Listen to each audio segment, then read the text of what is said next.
Thank you, everyone. I'm Kim Dozier, analyst with CNN and a contributor to the Daily Beast.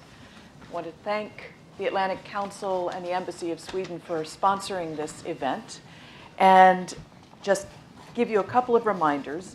If you haven't already, please silence your cell phones. This panel is going to last for about 60 minutes, though we might wrap up a little bit early because lunch will be waiting for you outside in the atrium. But do join the conversation using the hashtag StratComDC on Twitter. I want to introduce the panel to you. Next to me is Mr. Dan Eliasson, Director General of the Swedish Civil Contingency Agency. Mr. Ben Nimmo, Information Defense Fellow for the Atlantic Council's Digital Forensic Research Lab. Oh, sorry, he's down at the end. And Mr. Pere, Joan, Pons, Member of Parliament, Congress of Deputies of Spain.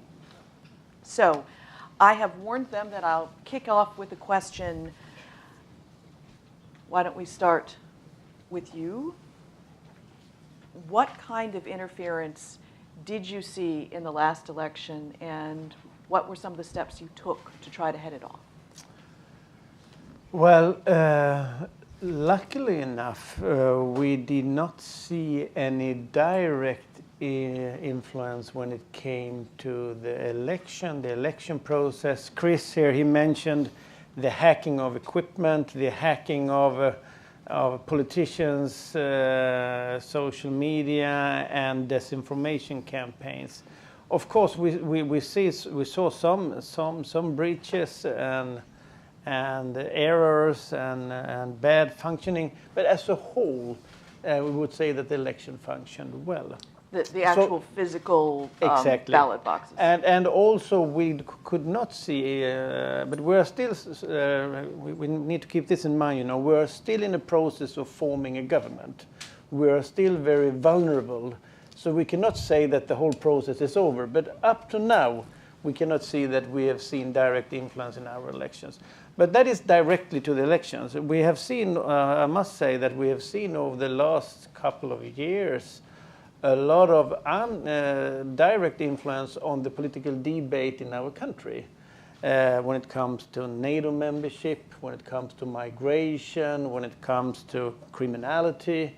We see regions from other countries influencing the political debate in our country. So in that sense, you can say that indirectly, of course, there is some kind of influence in the political discussions.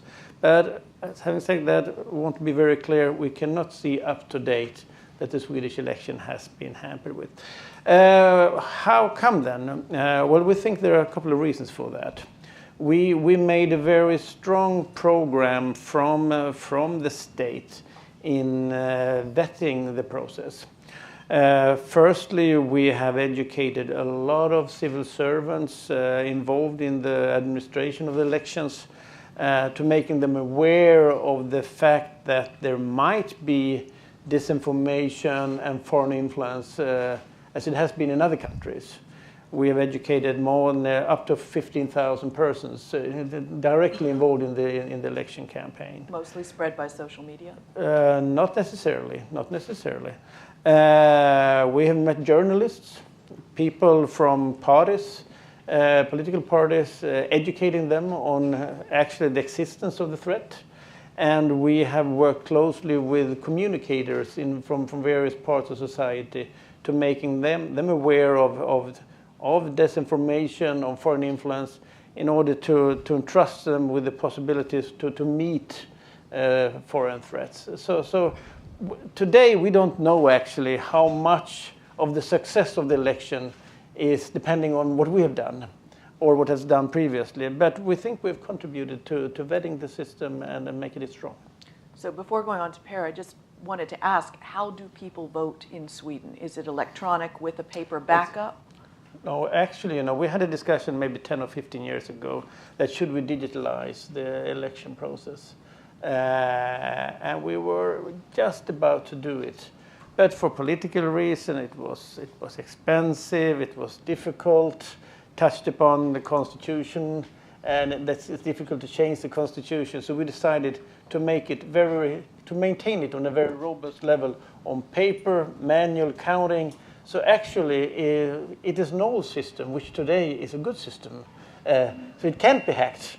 So we feel very, very, very secure with our robust electoral process. And as I said, we cannot see any signs of intervention in the election process. And one last, what was voter turnout in Sweden? It was very high. I think it was around 85. Help me, Swedes, 85.3% or something like that. And it's not an obligation to go to vote. But presently we have, as I think in many European countries, we have a very polarized situation in our country, a lot of tensions, strong feelings. I see it here when I come to the United States as well, when I see the Kavanaugh questions.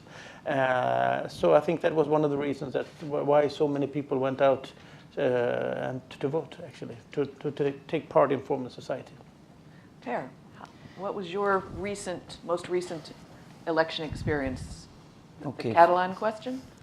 First of all, let me thank you for the invitation to this event. And if you let me answer in two parts. The first part is not what my lessons learned, but what we are seeing in the next months in Europe.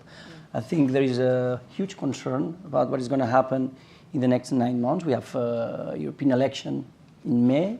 And it's obvious, 3 weeks ago, I was in Brussels, and there was a huge concern about this fight that we're going to be confronted to. Let's say there is a line, sort of red line, borderline, in which you have the liberal democracy. Let's say Macron, Merkel, and the top 5 EU countries, in which Spain is now. And then on the other side, you have, let's say, the populist ones. And then there is a huge concern about the breeding grounds for an increase of disinformation, I would say disinformation. So I think the quick questions are flowing up in the European atmosphere, whether we're going to have a populist president of the Commission with disorder at the European Parliament. So, and I think it's, we are cultivating extremely well this possibility, but this is an open question to open the floor, then maybe into the coffee. Then, of course, I was invited to share my experience about the Catalan process, and just to list it a little bit. I think it's clear that it was, first of all, a political problem with the question of integrity of the territory. So this is clear. I would like to say we are talking about narratives. The Catalan process had a narrative of success. And in the last decade in Europe, I think there was no alternative to this crisis storytelling. And then that's why it was difficult to counterbalance this storytelling. So you mean there was the Catalan narrative and there was the government of Spain narrative? But I think also in Europe, I think it's the storytelling of the last 10 years, it's not very positive. The Catalans were looking for Ithaca, and then we were trying to figure out how to leave the crisis behind. No? So, but for me, the problem was not Spain, neither Spain nor Catalonia. The key question was how to weaken the European Union, how to destabilize the European Union. I would like to underline that Catalonia has 7.5 million inhabitants, 20% of the GDP, and I think it's clear that for Europeans it's one of the rich regions of the south. So just to make sure I'm following, you're saying that the adversary who was trying to pump false information in wanted to use the Catalan crisis as a way to drive a wedge into Europe, into the heart of the EU. Correct. Okay. Correct. And it is clear if you read the documentation that it has been published. There is a document from the George Washington University. There's the hearings in the Congress of Spain started in November 2017, and it's clear there is a document in which there are 5 million conversations analyzed, and it's clear that there is an interference from, I would say clearly, from Russian territory, and also we have Venezuela. We have Venezuela in our national politics, and then we also got a lot of information in which there were a lot of spreading retweets and blah blah blah from bots, digital bots, either from the Russian territory or from Venezuela. And the question is, what was the effect? And this is the key question. I don't know the effect. According to the not to the polls, to the studies, it's clear that in 2022 we'll have 50% of the information, let's say, false. So we have to play with it. And I think here what happened is that there was a clear amplification of a problem that was of a political problem. And I start to answer some solutions, and I think there is a first solution with this new government in place since June 2018, in which the dialogue is a best tool to battle disinformation. I think dialogue, because there were two narratives that were not in touch at all for years, for almost 6-7 years. Then starting to dialogue, starting to sit together, starting to start negotiating things that were completely stopped for years, it helped a lot. Of course, there are also initiatives implemented by the Commission, by the European Commission.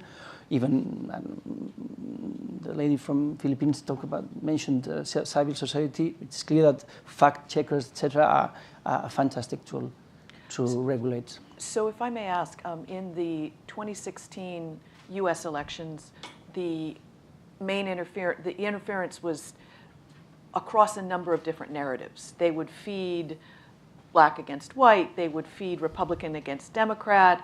It seemed that the ultimate goal was just to sow chaos. So what was it like in the Catalan election process? Did they try to just do for and against? I mean, did the bots try to feed both sides? Yeah, I think it's clear that there was a situation against Spain, against the European Union, and then a confrontation between people living in Catalonia, actually. And then they do it really well. But I think the studies already published showed that there was a clear interference. And from territories, I say it bluntly, not to create doubts, from the territories. I'm not accusing anyone. So different bots, both in Russia and Venezuela, would push either narrative, pro-union, pro-secession? Pro-secession against European Union and against the Spanish mood in the last year, let's say, the year before the referendum, because we are talking about this key day. Yesterday it was 1 year ago, on this key day in which the referendum was a tool to disrupt I would say, the European Union political process, because in the end, what is at stake is if we have a European Union solid or not, and I think we shared it before. When we were talking about this, it's what is at stake is the fragility or not of the European Union. So Ben, you're going to play sweeper. We've had two very specific examples. What are you seeing globally in your studies? I think the way to answer that is if you think about election targeting rather than election interference, so the use of false information, false accounts, false behavior to target electoral processes, it's everywhere. It's all around the world. Anytime you get an election, you're going to see some form of this behavior. And it's a complex problem set to deal with, because you need to be looking at 3 different sort of actors simultaneously, all of whom are interlocking. Because at the top you do have the external actors. You do have, if you like, the classic foreign interference campaigns. But then you've also got domestic actors who have their own interest in spreading false stories, potentially using fake amplification. And then between those two, at the third vertex of the triangle, you've got all the commercial actors. You've got the commercial fake accounts, you've got the commercial fake engagement, which is just there for the highest bidder, or in fact online it's probably there for all bidders at the same time. What's an example of a commercial actor? So this would be a paid botnet, and there are loads of examples I could cite. For example, just in my own research, I've seen bots created in the US being used to amplify political messaging in South Africa. We've seen commercial fake likes from Brazil being used to amplify political messaging in Mexico. We've seen what looked like a Vietnamese dislike farm being used to amplify messaging in Macedonia. You can go online, you can buy the services of a botnet or a like farm, and then you can just have 900, 9,000 likes. Now, often these are quite crude, and there was a guy in Mexico who called himself the king of fake news, who boasted about his ability to get hashtags to trend or to get posts liked. But the way he was doing it is he was just outsourcing. He was buying likes in bulk from like farms, commercial fake operations in Brazil, in India, in Indonesia, to make it look like he controlled the network on his own. But what you see more and more is that there's an interlock between these different groups. So the classic example would be the French presidential election last year. You have, the evidence points to Russian hackers targeting the Macron campaign, hacking out their emails, dumping them online. But then it's the far right from the US who launched the hashtag Macron leaks and push it out massively online. They're then amplified by WikiLeaks. And it's only then that you get the far right supporters in France picking up on the hashtag and using it as well. So there you've got, it's definitely election interference, and it's targeting Macron 36 hours before the vote. Part of that is Russian hacking, but part of that is alt-right groups in the US who are trying to bring Macron down. Other things what I've seen, for example, in Germany, in the election there was a Russian language botnet amplifying far-right messaging in Germany. But this wasn't a Russian government botnet, this was a commercial botnet. Most of its work was amplifying Finnish heated flooring or real estate in Saratov, or high-heeled shoes.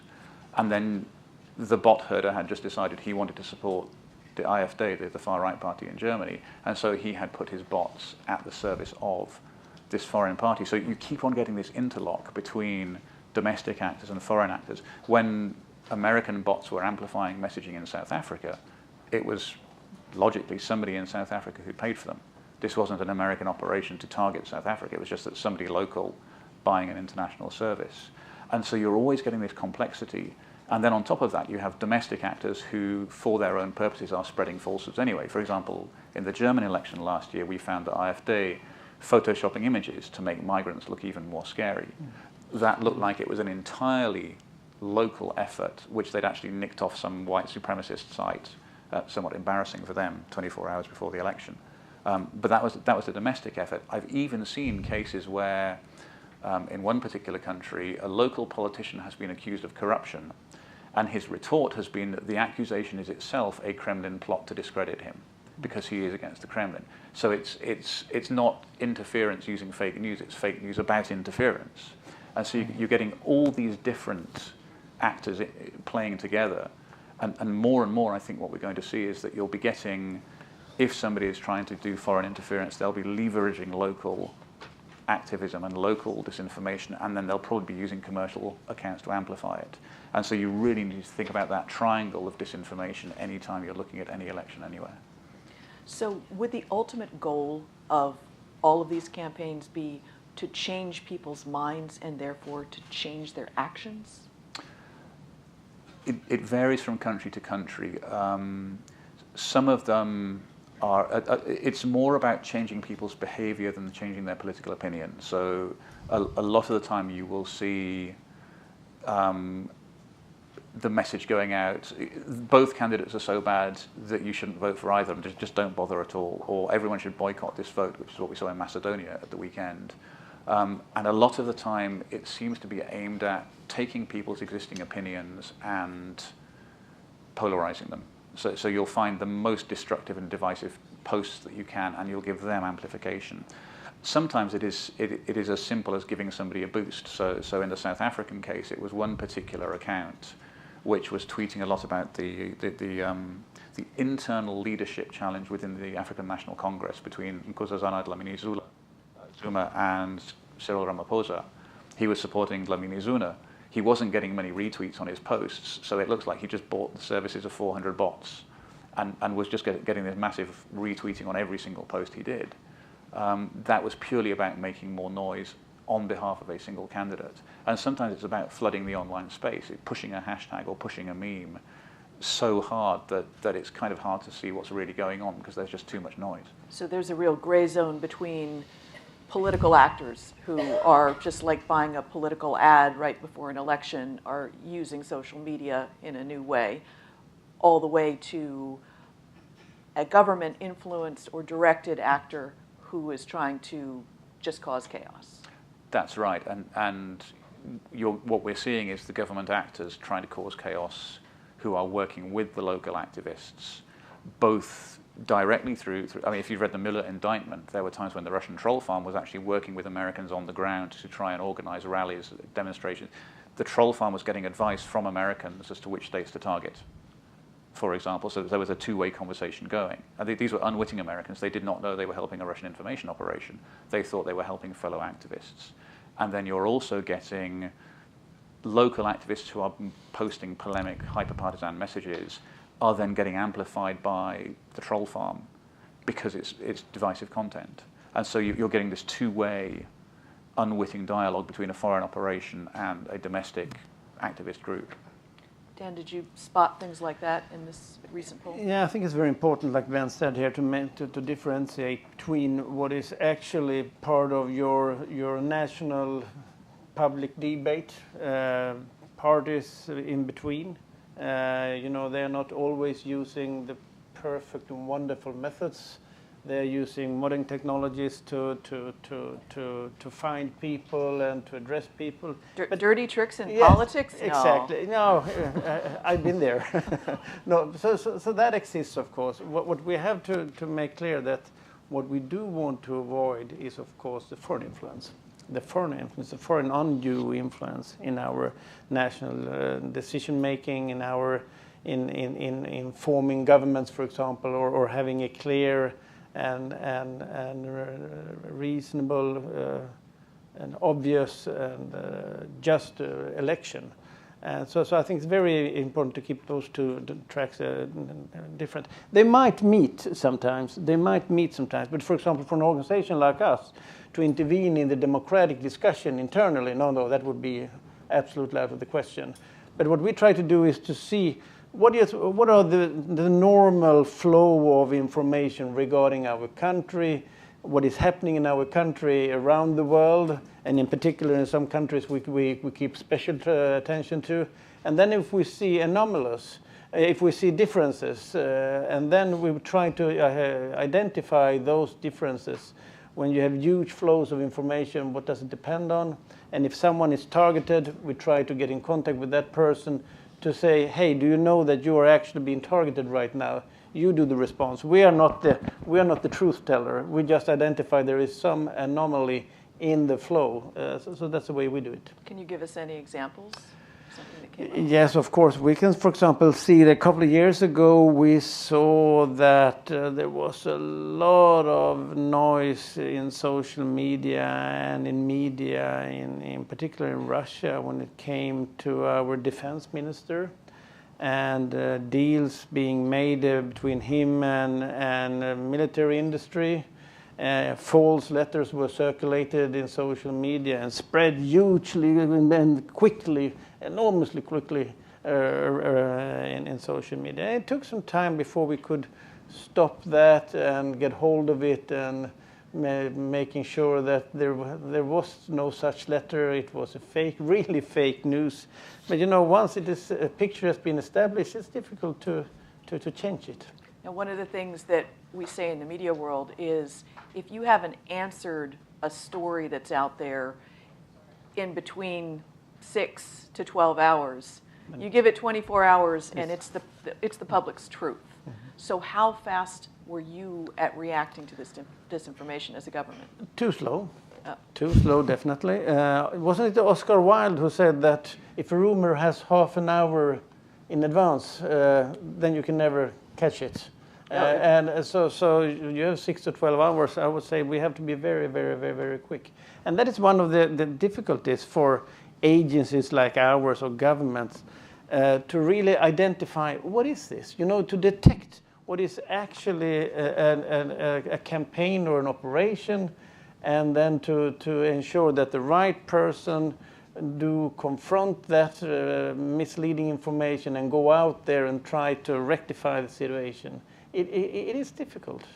Now, Pere, when you and I were first talking about this panel and I asked you about Russian interference in the Catalan poll, you were like, well, not everybody believes there was really Russian interference. So are you fighting disunity within your own government about influence operations? It's not a secret. You just go to the hearings of the commission, the first hearing in which there was this expert from the Elcano Institute, and there was a huge battle among the parties, and especially when Venezuela was mentioned.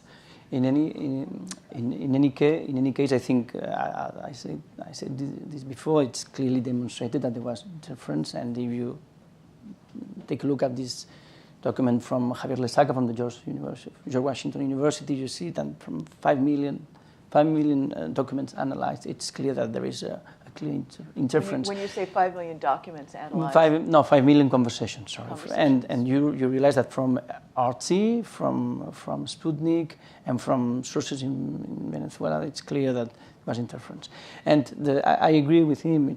The government was too late, but I don't think our government was too late, because the message was clear. The message was Spain is not a democracy, which is false.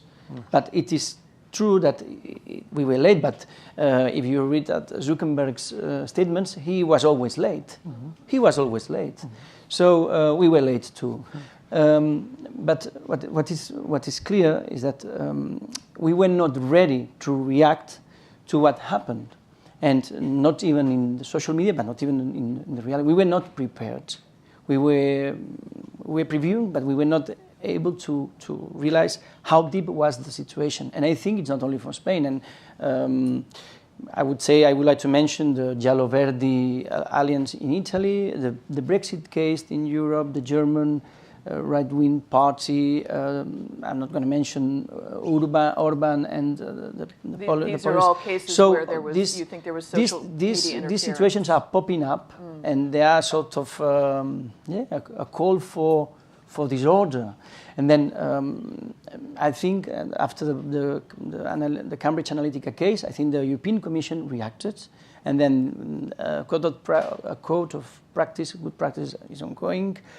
Fact checkers, promoting quality of information, trying to promote transparency, to promote civil society. But it's clear. In our case, I voted myself a week ago. The directive had to be transposed 2 years before for the cybersecurity protection in all Europe. So we were already late for the transposition of the directive. So, of course, we are 28 countries. Soon, no, won't be 28. So it's, of course, they are going faster than us. But I think that there are solutions. I think the European Commission, after the European elections, will decide whether we go further or not. So Maria Ressa was saying that in the Philippines, one of the main ways that people get their social media fix is through Facebook. What's the main way in Sweden or in Spain? Is there one sort of platform that gets most of the market share? I could say that it was a very interesting study being made just after the elections, asking the population, on which ground did you decide on how to vote? And everyone thought that social media would have had huge numbers. No, it was only 2 to 3%. Really?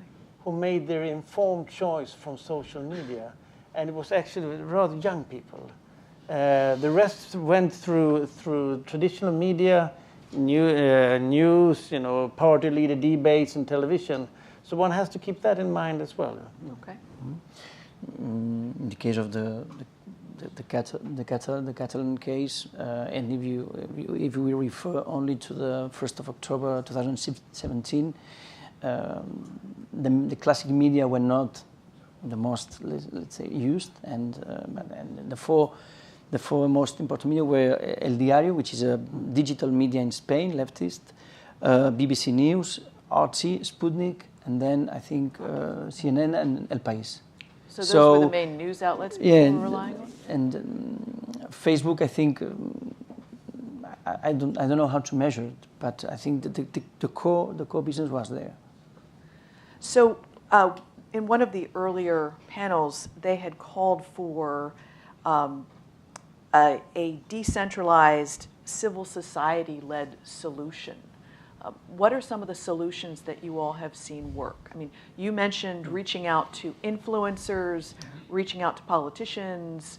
Are there other ways that you try to educate your public?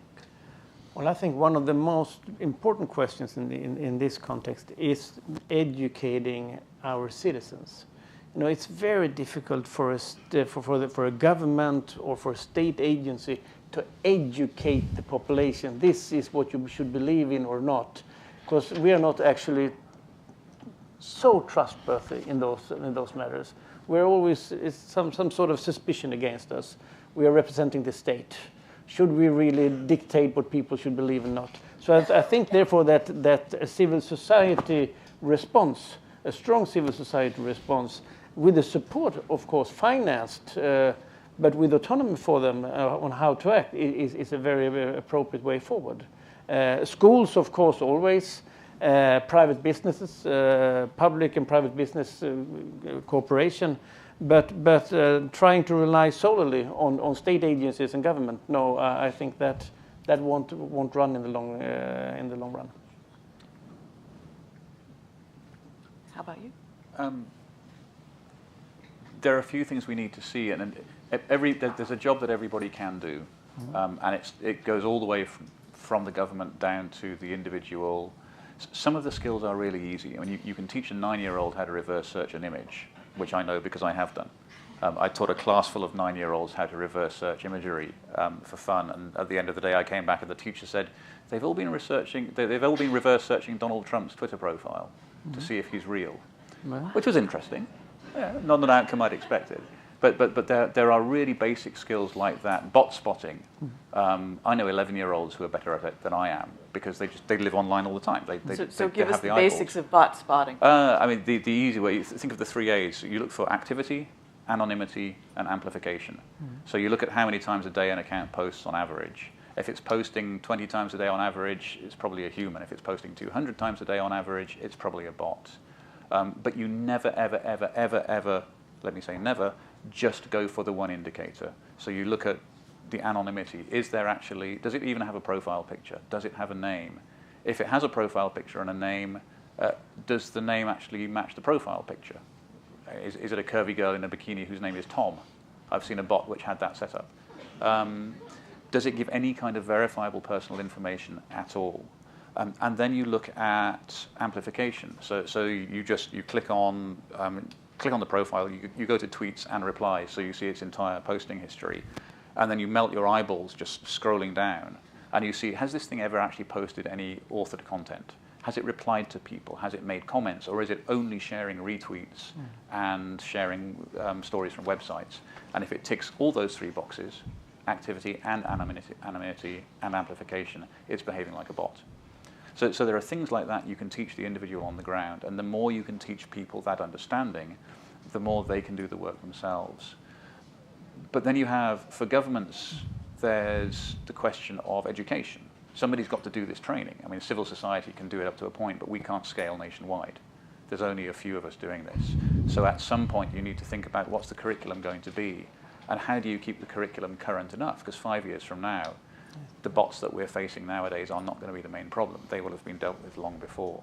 So there needs to be thinking about what kind of stuff you can actually validly train people, given the lead time you're going to be facing. And then there's attribution. One of the most valuable things that the governments can do, which the open source community finds it hard to do, is the really, really hardcore attribution. We know where this came from, because you've got the intelligence services, you've got far more technical capabilities than the open source community has to work out where is this stuff actually coming from. Because so much of the time for open source we can say, well, you know, it walks like a duck and it quacks like a duck, so we think it's probably a duck, but for all we know it could be a polar bear disguised as a duck, because you can't see the DNA, whereas a government can actually see much more. So that's an area where you need to get government interference, government intervention. It's been a long day, guys, I'm sorry. Government intervention. And the other thing, thinking about the timelines, when we had the Macron leaks case, by a great coincidence of very lucky chances, we managed to nail within 90 minutes exactly where that Twitter traffic was coming from. That was partly because I ran the right software at the right time, identified patient 0, but it was partly because we had spent 6 months studying that information space. We knew who the lead accounts were on the far right in the US. We knew who the lead accounts were on the far right in France. And so literally it was a question of run the scan, you see who the main voices are, and you recognize all of them. You don't need to do any further digging. It's just like, this is who is doing this. And my official title at the council is Senior Fellow for Information Defense, which is an entirely made-up title. And I know because I made it up. Information defense is basically the concept that if you wait for the disinformation to start and then you try and catch it up, you've lost. You can tell a lie and have it live streamed in Auckland, Singapore, and DC all at the same time. So as much as possible, you have to build up a knowledge base beforehand as to what's going on. You're always going to get taken by surprise. Some things are just unpredictable, but a lot of things are predictable. If an election is coming, you know that somebody at some point is going to claim that there's been vote rigging, that there's been electoral fraud inside the country. You're pretty certain that at some point somebody's going to start doing bot amplification. You know that certain groups are going to be very, very active on social media, spreading false messages. It always happens in every election. So what you do is you spend 6 months beforehand actually scanning the information environment, and you get to know who the actors are, and you get to recognize what the patterns are, and you establish a baseline so that when something big happens, you can very quickly say, this is abnormal behavior, and we know because, hey, we got 6 months of scanning this to prove it, and that's what happened in the French case. We already knew who all the main actors were. So it was as simple as pulling the data on the Twitter stream, seeing who the main actors were, and saying, right, we know that one, we know that one, we know that one, we know that one, and that one's WikiLeaks. And the media also decided not to report what was leaked. There was a combination of factors. So in France, there was I think it was a 24-hour blackout, so the media couldn't report that close to the day anyway. But because this was in May 2017, so it was 6 months after the whole WikiLeaks, Hillary Clinton, John Podesta situation, the French media were very, very wary about reporting on it. And also, everybody was expecting some kind of interference because the Macron campaign had proactively communicated, we've been hacked, somebody's got loads of emails. And apparently they'd also seeded some false information That's purpose. what they said. It's a very, very interesting tactic, and I would love to know more about that than I do. But that meant that the journalists were primed for the story that there's going to be a data dump.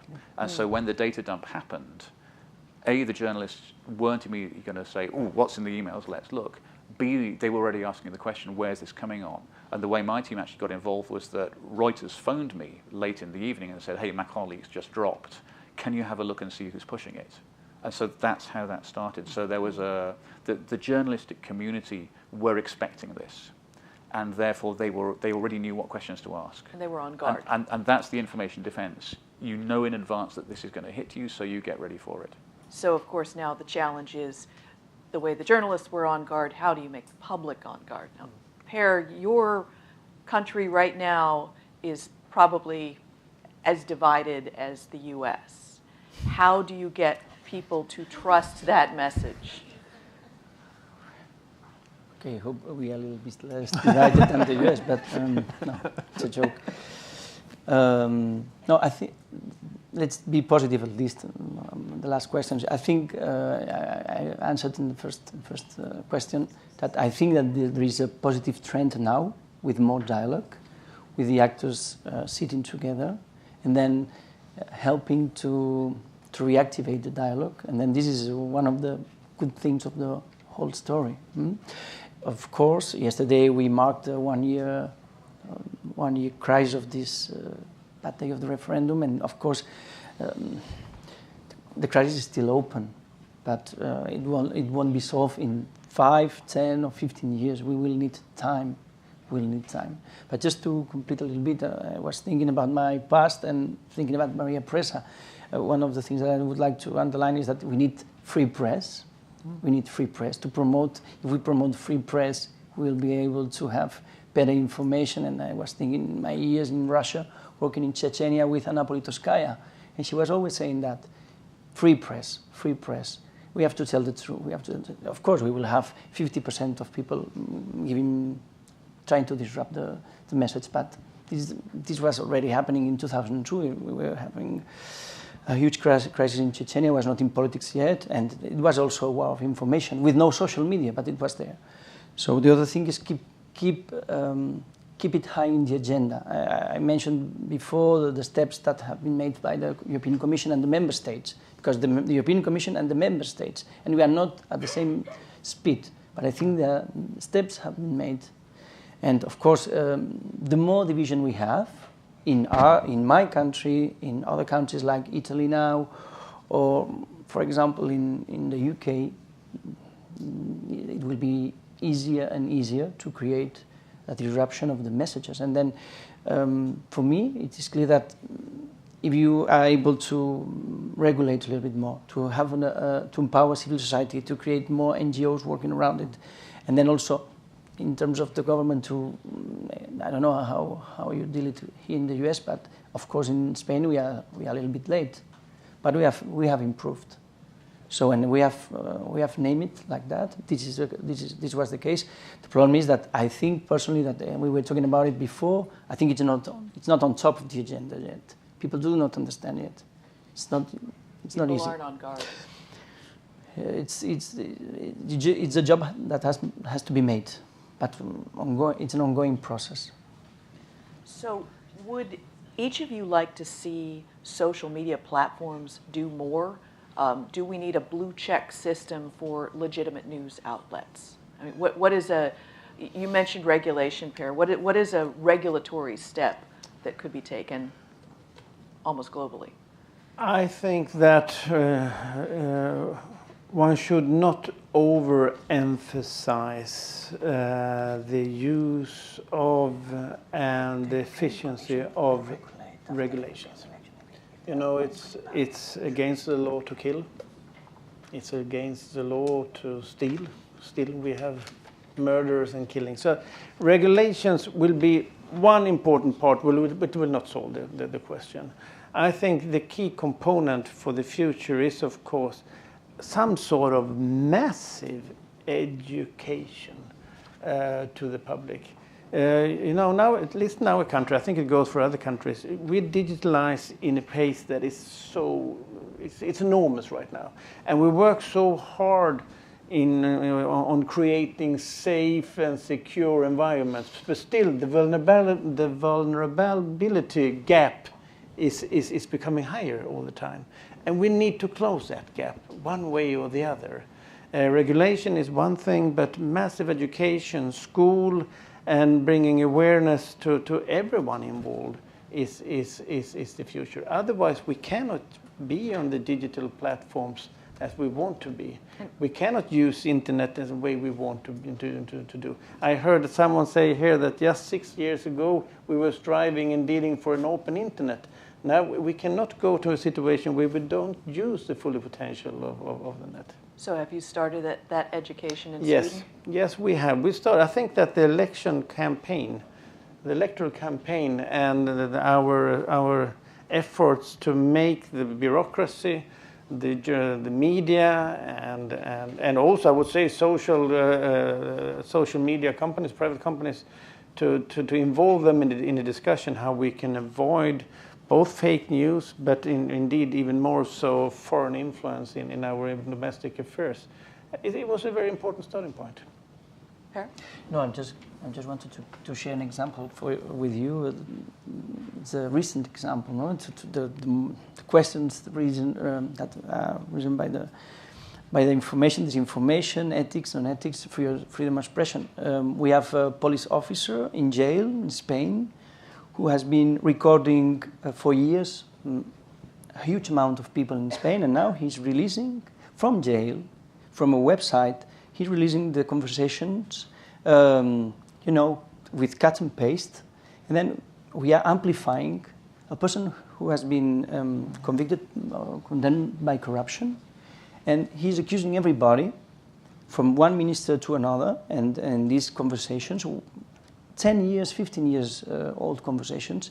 And then the question is whether maybe the word was not regulation, but a good code of practices, which is what the European Commission is promoting.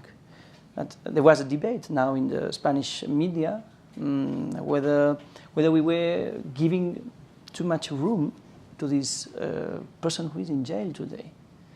then this is also disinformation for me. And there is a balance, whether you have to at least to promote freedom of expression, but also you have to be able to at least recognize that this person is doing a sort of tour against the raison d'etat.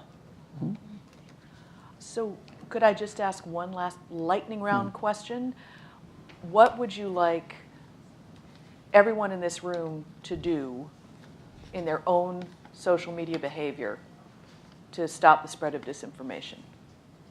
I'll start. Read the articles before you retweet them. That's a personal rule I've started imposing on myself. I'm tweeting a lot less, but at least I know I've read all the way to the end of whatever I'm tweeting. Well, building knowledge about this question. Building knowledge about this question. Go home, create awareness of the fact that this exists. That was, as I talked with Geisha Gonzalez yesterday, you know, this was the very question last year. Building knowledge that there is disinformation and foreign influence. Today, I think, and tomorrow, we have the toolbox. How do we confront it? Bring home that toolbox. Have discussions at home. See what fits in your system. Yeah. I have no recommendations to give, but for sure, be critical, promote information of quality, and be able to react with not just retweeting. And I'm gonna also give an example. There is a book now by an English author called Douglas Murray, The Strange Death of Europe. And when you read it, my approach is you have to read it twice because it's full of disinformation. And we have to read things twice, maybe, and retweet it in more than 5 seconds. But I don't have a lot of things to recommend. But I think it's be critical and promote freedom of expression. Thank you. And Ben, other than following you on Twitter, what else should we do? Follow each other here because all these guys are much better than I am. No, the one other thing I would say is whenever you can, try and read people that you thoroughly disagree with. Read people from the other side, because one of the great dangers is people shutting themselves in their own filter bubbles. And all of us need to force ourselves out of the filter bubble and read what the other side is saying. Not because we're looking for disinformation, but because you need to know where they're coming from. At some point, there needs to be dialogue. You've got to try and find the middle ground. And if you don't even know where the other guy is standing, you can't find the ground in between. Thank you very much. Thank you to all of you. And to the audience, lunch will now be served outside in the atrium, and the next panel will start promptly at 1 o'clock. Thank you very much.